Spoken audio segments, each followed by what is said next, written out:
Iran और Israel के बीच जारी जंग के हालात लगातार बिगड़ रहे हैं। दोनों तरफ से मिसाइल और ड्रोन अटैक हो रहे हैं। कुछ लोगों के मारे जाने और ईरान इजराइल दोनों देशों में भारी नुकसान की खबर है।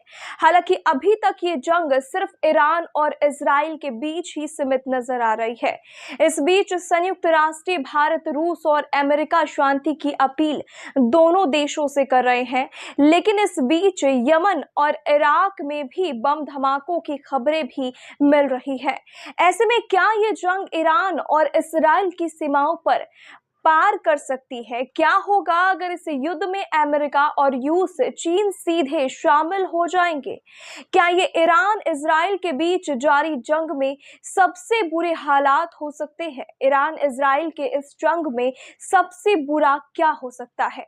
आइए जानने की कोशिश करते हैं। ईरान और इजराइल के बीच जारी जंग में अगर अमेरिका सीधे कूद जाता है तो परिणाम बेहद विनाशकारी हो सकते हैं। अमेरिका के सीधे इस जंग में कूदने की बात हम इसलिए कह रहे हैं क्योंकि राष्ट्रपति डोनाल्ड ट्रंप के लाख मना करने के बावजूद भी ईरान का साफ साफ कहना है कि अमेरिकी सेना ने इजराइल के हमलों का समर्थन किया है और कम से कम मौन समर्थन किया है। जंग के बीच ऐसी आशंका जताई जा रही है कि ईरान मध्य पूर्व में अमेरिकी ठिकानों पर हमला कर सकता है, जैसे ईरान के विशेष बलों के शिविर, खाड़ी में सैन्य अड्डे और क्षेत्र में राजनयिक मिशन। ईरान की प्रॉक्सी सेना हमास और हिजबुल्लाह बहुत कम हो सकती है, लेकिन इराक में इसके समर्थक मिलिशिया, सशस्त्र बल बरकरार है। अमेरिका को डर था कि इस तरह के हमले की आशंका है, इसलिए उसने अपने कुछ कर्मियों को वापस बुला लिया।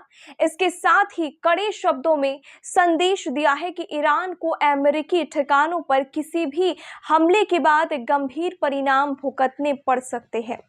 ऐसे में क्या होगा यदि कोई अमेरिकी नागरिक तेल अवीव या कहीं और मारा जा सकता है? ऐसे में ट्रंप खुद को कार्रवाई करने के लिए मजबूर पा सकते हैं। इजराइल के प्रधानमंत्री बेंजामिन नेतन्याहू पर लंबे समय से ईरान को हराने की मदद करने के लिए अमेरिका को घसीटने का आरोप लगाया जा रहा है। अमेरिका के पास ऐसे बंकर बस्टिंग बम है जो ईरानी परमाणु ठिकानों, खास तौर पर फोर्डो को सबसे गहरी जगहों को भेद कर सकते हैं। रक्षा विशेषज्ञों का कहना है कि अमेरिका पर इस युद्ध में शामिल होने का बेहद दबाव है। हालांकि ट्रंप ने चुनावी प्रचार के दौरान अपने निर्वाचन क्षेत्र से वादा किया था कि वे मध्य पूर्व में कोई कथाकथित लंबा युद्ध शुरू नहीं करेंगे, लेकिन उतने ही रिपब्लिकन इजराइल की सरकार और उसके इस विचार का समर्थन करते हैं। अब तेहरान में शासन परिवर्तन की मांग करने का समय आ गया है। इजराइल ईरान युद्ध के लंबा खींचने के आसार नजर आ रहे हैं। जिस तरह से ये एक दूसरे के महत्वपूर्ण ठिकानों को निशाना बना रहे हैं, उससे तो यही स्थिति बनती नजर आ रही है।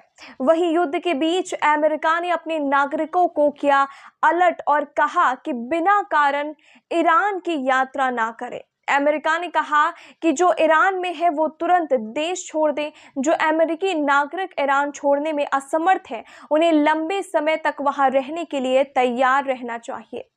अमेरिका के बयान से भी संकेत मिल रहा है कि ये जंग लंबी खिंच सकती है, जिसकी असर पूरी दुनिया की अर्थव्यवस्था पर देखने को मिल सकता है, क्योंकि ईरान तेल और गैस का बड़ा उत्पादक है।